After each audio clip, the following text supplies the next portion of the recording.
ரட்சிக்கப்பட்டு பல வருஷம் ஆயிடுச்சு. ஆனாலும் இன்னைக்கு வரைக்கும் உணர்வு இல்லாம சுத்திக்கிட்டு இருக்கிறாங்க எல்லாம். இவ்வளவு பெரிதான ரட்சிப்பை குறித்து நீ கவலையற்று இருப்பாயானால், இன்றைக்கு கர்த்தருடைய வார்த்தை உனக்கு நேராக வருகிறது. கவலையற்று இருப்பாயானால் தண்டனைக்கு நீ தப்பித்துக் கொள்ள முடியாது.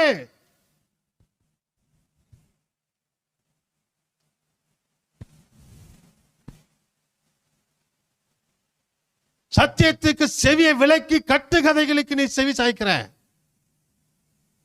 எனக்கு சர்ச்சையில் என்ன செய்யற?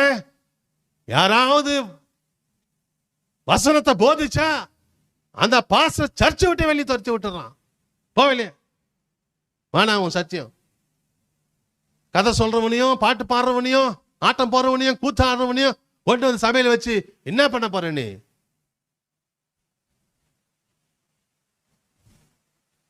வானமும்